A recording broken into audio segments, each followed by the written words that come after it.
স্বাগত জানাচ্ছি খাতুনগঞ্জ থেকে মধুসিনের সাথে আছে আমি শামীম জাহেদ। মানব উন্নয়ন সূচকে 3 ধাপ এগিয়েছে বাংলাদেশের অবস্থান। এখন তার বর্তমানে 139তম।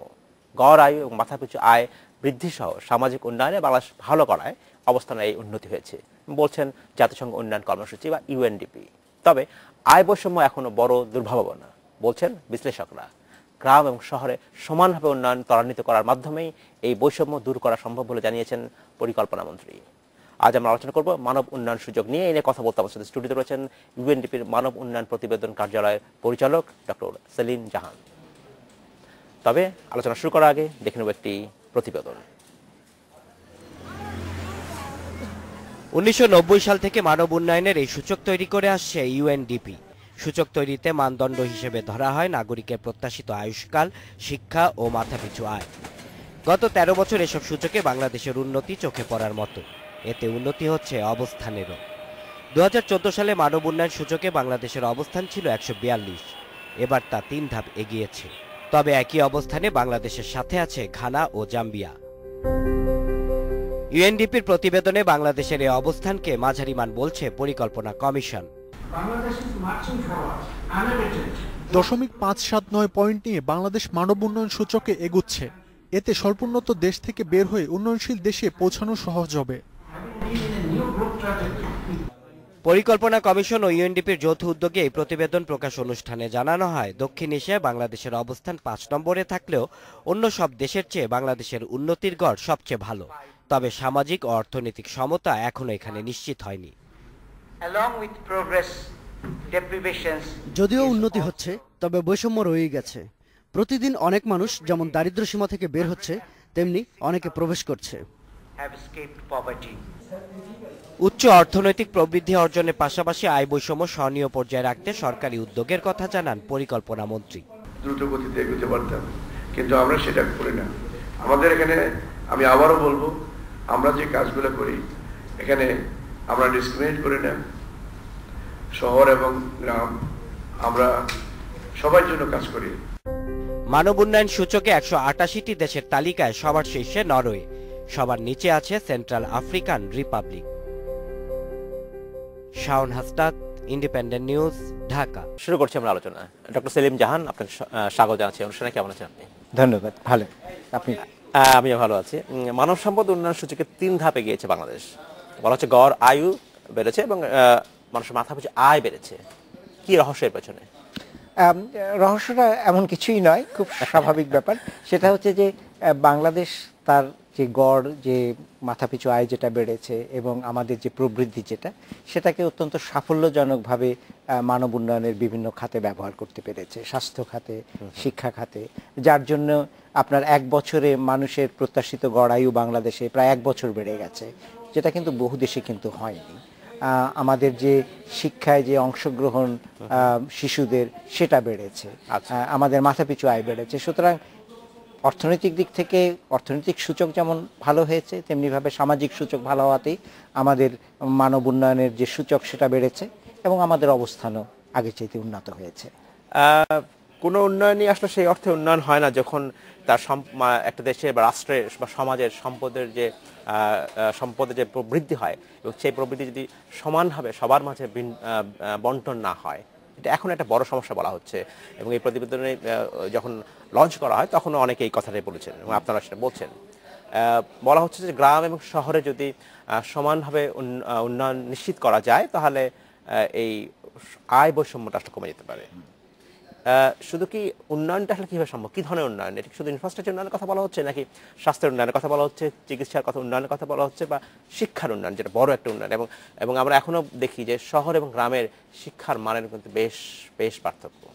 সেখানে আসলে কোন জায়গাটা বেশি নজর দেওয়া উচিত? আমার মনে হয় যে এটা প্রথমে বলে নেওয়া দরকার যে বাংলাদেশে যে প্রবৃদ্ধি যেটা হচ্ছে, সেই প্রবৃদ্ধির স্বরূপ যদি আমরা দেখি, তাহলে সেটা কিন্তু অত্যন্ত অন্তর্ভুক্ত প্রবৃদ্ধি।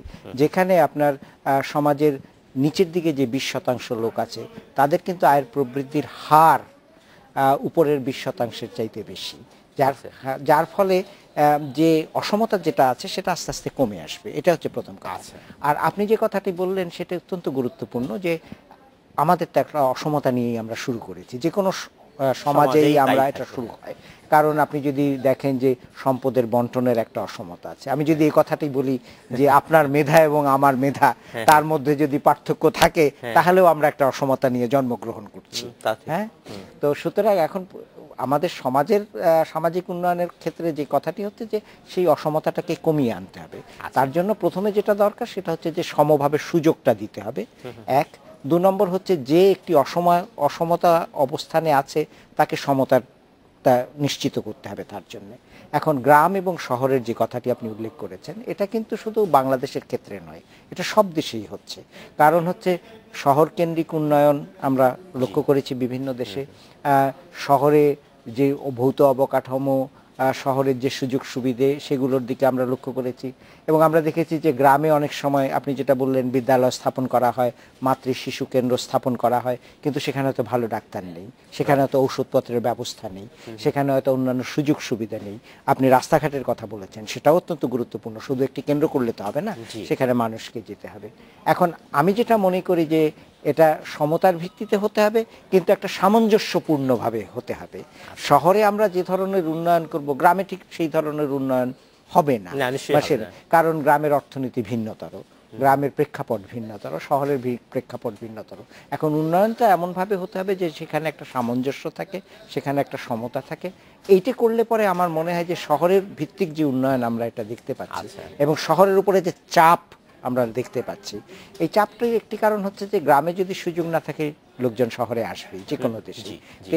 সমতা, সামঞ্জস্য, সমান সুযোগ, এটা যদি আমরা নিশ্চিত করতে পারি গ্রাম এবং শহরের উদাহরণ আপনার কাছ থেকে নিয়ে, তাহলে আমার মনে হয় যে এই অসমতা যেটা আছে সেটাকে আমরা দূর করতে পারি। আপনি যে কথা বলছেন খুবই সত্য কথা, যে দুজন ব্যক্তি জন্মগ্রহণ করলো দুই রকম মেধা নিয়ে।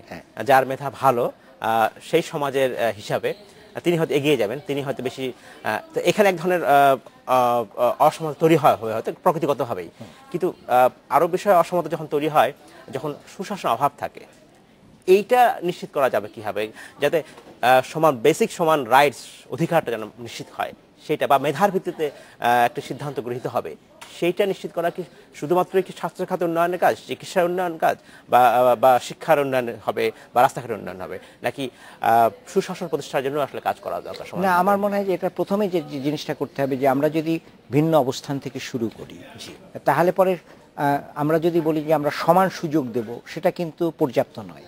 কারণ ভিন্ন অবস্থান থেকে শুরু করে তাদেরকে, সুতরাং যারা পিছিয়ে পড়ে আছে তাদেরকে সুযোগটা বেশি দিতে হবে। তাদেরকে একটা ইতিবাচক একটা আপনার পরিকল্পনা এবং ইতিবাচক একটা নীতিমালা নিয়ে তাদেরকে কিন্তু এগিয়ে নিয়ে যেতে হবে। এটা হচ্ছে প্রথম। আর দ্বিতীয় কথাটি আপনি যেটা বললেন সেটা অত্যন্ত গুরুত্বপূর্ণ কথা, সেটা হচ্ছে যে মানবাধিকার। এখন অধিকারের ক্ষেত্রে কিন্তু আপনি বেশি মেধা সম্পন্ন আর আমি কম মেধা সম্পন্ন, তার ক্ষেত্রে কিন্তু অধিকারের ক্ষেত্রে কিন্তু বৈষম্য থাকা উচিত নয়। আইনের ক্ষেত্রে আমরা সমান অধিকার পেতে পারি, আমরা অন্যান্য যে সমস্ত সুযোগ সুবিধা আছে সেখানে আপনার আমার অধিকার সমান হতে পারে, এবং এই অধিকারকে আমরা মেনে নিতে পারি। তৃতীয় যে কথাটি আপনি বলছেন সেটা হচ্ছে যে প্রথমে কি আমরা দেখতে হবে যে গুণগত মানটি কি। এখন গ্রামেও স্বাস্থ্যকেন্দ্র হচ্ছে, শহরেও স্বাস্থ্যকেন্দ্র হচ্ছে। এখন আপনি বলছেন যে আমি গ্রামেও স্বাস্থ্য সুবিধা দিচ্ছি, শহরেও স্বাস্থ্য সুবিধা দিচ্ছি, তো পরিমাণগত দিক থেকে দেখতে গেলে তারা সমান। কিন্তু আপনি যদি গুণগত দিক থেকে দেখেন, তাহলে যদি আপনি মনে করেন যে গ্রামাঞ্চলের স্বাস্থ্য কেন্দ্র যেগুলো আছে সেখানে ডাক্তার নেই, পর্যাপ্ত ওষুধ নেই, বা সেখানে স্বাস্থ্য ব্যবস্থা শহরের মতো নয়, তাহলে কিন্তু আপনার সমান সুযোগটা দিচ্ছেন না। তো সুতরাং আমার মনে হয় যে গুণগত দিক থেকে যারা পিছিয়ে আছে তাদেরকেও ঠিক সমমানের সমগুণ সম্পন্ন সুবিধাটা দিতে হবে, এবং সেখানেই সুশাসনের প্রশ্নটি আসছে। নিশ্চয়ই। আমরা যদি একটু দক্ষিণ এশিয়ার দিকে নজর দেই, যে বাংলাদেশ পিছিয়ে আছে শ্রীলঙ্কা থেকে, মালদ্বীপ থেকে এবং ভুটান থেকে। সেক্ষেত্রে আসলে আমাদের এখন তো আসলে কমপ্লাসেন্সিতে ভোগ করার কোনো কারণ নেই, বা সবাইকে নিয়ে এগোতে হবে। সামনে যদি আমরা এগোতে চাই তাহলে আসলে আমাদের কি করতে হবে, তবে কি করতে হবে তার আগে নিব আমরা একটা বিরতির পরে আপনাকে শুনবো যে ভবিষ্যতে আমাদের বাংলাদেশকে আরও যদি আমরা এগোতে চাই কোথায় যেতে হবে আমাদেরকে। ধন্যবাদ। আমরা নিচ্ছি একটু বিরতি, আমাদের সাথেই থাকবেন, ফিরছি শীঘ্রই।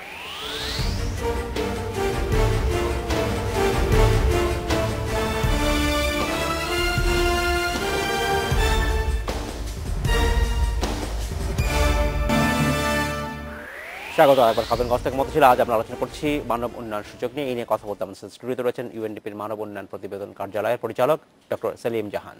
ডক্টর জাহান, আপনাকে স্বাগত জানাচ্ছি আরেকবার। বিরতিতে যাবার আগে আপনার কাছে প্রশ্ন ছিল যে বাংলাদেশ, আমি বলছিলাম যে সাউথ এশিয়াতে, দক্ষিণ এশিয়াতে বাংলাদেশের অবস্থান হচ্ছে পঞ্চম, এবং তাহলে আসলে এই অবস্থান আসলে আমরা উন্নতি করতে চাই। আমি আপাতত আমরা যদি রিজিওনাল চিন্তাভাবনা চিন্তা করি, সেক্ষেত্রে আসলে এগোতে হলে কি করতে হবে বাংলাদেশকে? আমার মনে হয় সেখানে পাঁচটাই জিনিস আমার জন্য গুরুত্বপূর্ণ। একটি হচ্ছে যেখানে আমরা সাফল্য অর্জন করেছি সেই সাফল্যকে আরো শক্ত ভিত্তির উপরে স্থাপন করতে হবে। অন্য কথায় বলা যেতে পারে যে সেই সাফল্যের যে গতিধারা সেটাকে ত্বরান্বিত করতে হবে। শিক্ষার ক্ষেত্রে, স্বাস্থ্যের ক্ষেত্রে সেটাকে আমাদেরকে ত্বরান্বিত করতে হবে। দ্বিতীয় ব্যাপারটি হচ্ছে যে একদিকে যেমন আমাদের মানব সম্পদ উন্নয়ন হচ্ছে, সেই সঙ্গে সঙ্গে সুযোগেরও সৃষ্টি করতে হবে। এখন সেই সুযোগের সৃষ্টির জন্যে আমাদের অর্থনীতিতে নতুন ধরনের গতিধারা সৃষ্টির প্রয়োজন আছে। সেটা শুধুমাত্র রাষ্ট্রের দায়িত্ব নয়, আমার মনে হয় যে বেসরকারি যে খাত আছে তাদেরও একটা ভূমিকা আছে। তো সেই সুযোগটাকে আমাকে সৃষ্টি করতে হবে, এটা হচ্ছে দ্বিতীয় কথা। তৃতীয় কথা যেটাই আমি বলতে চাই সেটা হচ্ছে যে আগামীতে যদি আমরা তাকাই তাহলে পরে কিছু কিছু জিনিস আছে যেগুলো আমাদের জন্য ঝুঁকির কারণ হবে। যেমন মনে করুন জলবায়ুর পরিবর্তন। এই জলবায়ুর পরিবর্তনের ফলে দেখা যাবে যে আমাদের কৃষিখাতে একটা তার কুফল প্রভাব পড়তে পারে। আমাদের দেখা যাবে যে অন্যান্য যে খাতগুলো আছে সেখানেও একটা প্রভাব পড়তে পারে। তা এখন আমাদের চিন্তা করতে হবে যে এই জলবায়ু পরিবর্তনটাকে আমরা কিভাবে এটাকে সামলে নেব।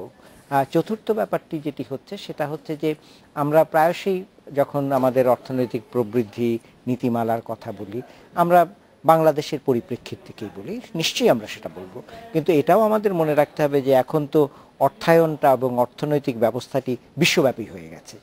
আজকে শুধুমাত্র বাংলাদেশি একটি তরুণ শুধুমাত্র বাংলাদেশের অভ্যন্তরে অন্য তরুণদের সাথে প্রতিযোগিতা করছে না, সে বিশ্ববাজারে, শ্রমবাজারে প্রতিযোগিতা করছে। তো সেইটাই যদি করতে হয় তাহলে পরে আজকে আমাদের দেশকে ভাবতে হবে যে বিশ্ববাজারে যে সুবিধাগুলো আছে সেগুলো আমরা কিভাবে নিতে পারি। আমি খুব ছোট্ট একটা উদাহরণ আপনাকে দিই, সেটি হচ্ছে যে আমাদের প্রকাশনা শিল্প তো অত্যন্ত উন্নত। আমরা বই মেলায় দেখি, অন্যান্য সময় দেখি যে যে সমস্ত বই প্রকাশিত হচ্ছে তার প্রচ্ছদ থেকে শুরু করে তার ছাপা, তার অবয়ব, তার আঙ্গিক অত্যন্ত উন্নত মানের। এখন আজকালকার বইয়ের যে প্রকাশনা সেটা বিদেশে আমরা দেখতে পাচ্ছি যে সেটা ঠিক প্রেসে আর প্রকাশিত হচ্ছে না, সেটাকে পাঠিয়ে দেওয়া হচ্ছে সিঙ্গাপুরে এবং সিঙ্গাপুর থেকে সেটা প্রকাশিত হচ্ছে। এটি কিন্তু $300 কোটি ব্যবসা শুধুমাত্র যুক্তরাষ্ট্রে। এখন আমার প্রশ্ন হচ্ছে যে বাংলাদেশের প্রকাশনা শিল্প যদি এই বাজারের একটা অংশ নিতে পারে, এবং কেন নিতে পারবে না, না নিতে পারার কোনো কারণ নেই, তাহলে পরে আমরা প্রকাশনা শিল্পে শুধু বাংলাদেশে কি বই প্রকাশিত হচ্ছে তা না, আমরা চেষ্টা করব যে বাইরে যে সমস্ত বই প্রকাশিত হচ্ছে সেগুলো বাংলাদেশ থেকে প্রকাশিত হতে পারে কিনা। তো এই বিশ্ববাজারে আমরা কেমন করে সুযোগ। এই বিষয়ে ডক্টর জাহান, আমি আপনার কাছে আরেকটা পাল্টা প্রশ্ন করতে চাই, সেটা হচ্ছে আমরা যখন এই ধরনের কথা হয়, আলোচনা দেখি, আমরা সবসময় বলি যে হ্যাঁ বিশ্ববাজারে ওই অংশটা আমরা ধরতে চাই বা ওই ব্যবসাটা বাংলাদেশে আসুক, কিন্তু যখন বলা হয় যে বাংলাদেশে একজন এন্টারপ্রেনার বা একজন উদ্যোক্তা বিদেশে ইনভেস্ট করতে চান, তখন কিন্তু আমরা আবার টেনে ধরছি, রশিটা টেনে ধরছি, বলছি যে না এখান থেকে আসলে আমাদের ক্যাপিটাল, আমাদের টাকা চলে যাবে। তাহলে কিন্তু এক ধরনের, আপনি কি কোনো দ্বন্দ্ব দেখেন কিনা বা কোনো দ্বিধা দেখেন কিনা? না, আমি মনে করি যে আপনার যে উদ্যোক্তার কথা আপনি বলছেন তিনি তো দেশ ছেড়ে যাচ্ছেন না, তিনি কিন্তু এখানেই থাকছেন। কিন্তু উনি তার ব্যবসা যখন নিতে চান তখন আমরা বলছি এটা ঝুঁকিপূর্ণ দেশের অর্থনীতির জন্য। না, এটা কেন ঝুঁকিপূর্ণ হবে? মনে করুন আমি একজন প্রকাশক, এবং আমি বিদেশি একটি প্রকাশনা সংস্থা থেকে আমি এই কাজটি পেয়েছি যে আমি 5,000 বই বা 50,000 বই বাংলাদেশে প্রকাশ করব, এবং তিনি পুরো পাণ্ডুলিপিটা আমাকে পাঠিয়ে দেন, এবং তিনি তার অফিসটা সেট আপ করতে চান, কথা সিঙ্গাপুরে করতে চান। হ্যাঁ, না সেটা নিশ্চয়ই সেটা একটা বড় প্রশ্ন। যদি আমি সিঙ্গাপুরেও করি তাহলে পরে আমার যে লাভটা তো আমি নিয়ে আসতে পারছি এখানে। আমি যখন তাদের সাথে আলোচনায় বসছি তখন আমি বলতে পারি যে আমি যদি 100 জন কর্মী নিয়োগ করি তার 60 জন বাংলাদেশ থেকে নিতে হবে, এটা আমরা বলতে পারি। আমি এটা বলতে পারি যে আমি এটা কাজ করব সিঙ্গাপুরে এবং এটা প্রকাশ করব, কিন্তু কাগজটি আমি বাংলাদেশ থেকে নিয়ে আসবো। তো এই করে আমি যদি বাইরেও প্রতিষ্ঠা করি তাহলে পরে আমার মনে হয় যে এর সুযোগটা আমরা নিতে পারি। এই সুযোগ নেওয়ার ক্ষেত্রে বাধা কিন্তু দুটো জায়গায়, এবং এই দুটো জায়গায় আমি একটু গুরুত্ব দিতে চাই। সেটা হচ্ছে যে অনেক সময় এই সম্ভাবনা এবং এই সংবাদগুলো আমাদের উদ্যোক্তাদের কাছে পৌঁছয় না। আচ্ছা। এবং সেই ক্ষেত্রে আমি বলবো যে বাংলাদেশে যে দূতাবাসগুলো আছে বাইরে, তাদের একটা বিরাট ভূমিকা আছে। আমরা যদি সেখানে আপনার রপ্তানি বাণিজ্যের একটা প্রদর্শনী করতে পারি, আমাদের যদি যে সমস্ত জিনিসপত্র আছে সেগুলো যদি সেখানে একটা প্রদর্শনী হয়, যেটা ভারত কিন্তু অনবরত করে, এবং তার ফলে বাইরের লোকজনও জানবে যে বাংলাদেশে কি ধরনের জিনিস তৈরি হয়। বিদেশিরা যখন বাংলাদেশে আসে আড়ং থেকে যখন জিনিস কিনে নিয়ে যায়, আমার প্রশ্ন হচ্ছে আড়ংয়ের জিনিস কেন বিদেশে যেতে পারবে না? কথাটি হচ্ছে তাই। এবং সেইটা আমার মনে হয় যে খুব দরকার। ডক্টর জাহান, আমি আরেকটা বিষয় আপনাকে জানতে চাচ্ছি যে এই যে রিপোর্ট লঞ্চিং হয়েছে সেই অনুষ্ঠানে আপনি একটা খুব গুরুত্বপূর্ণ কথা বলেছেন যে in order to further advance we need to examine more closely not just what has been achieved but also who has been excluded and why. এই জায়গাটা মনিটরিংটা আসলে দরকার। আপনি বলছেন কেন আমরা সেটা অ্যাচিভ করতে পারলাম না, বা যারা এখানে এক্সক্লুড হলো কেন হলো, এই যে ব্যবস্থার কথা বলছি, আমরা প্রতি বছর বলছি যে হ্যাঁ আমরা আগাচ্ছি, কিন্তু ওই জায়গাটাকে মনিটরিংটা করতে পারছি কিনা, সোর্স সার্চিংটা হচ্ছে কিনা, যে কেন পারলাম না, তার জন্য কি আলাদা কোনো প্যারামিটার থাকা উচিত কিনা, তার জন্য বছরে আর 2-1 বার বসা যায় কিনা, সেটা কি দেখা উচিত কিনা? আমার মনে হয় এটা খুবই গুরুত্বপূর্ণ একটা প্রশ্ন করেছেন আপনি।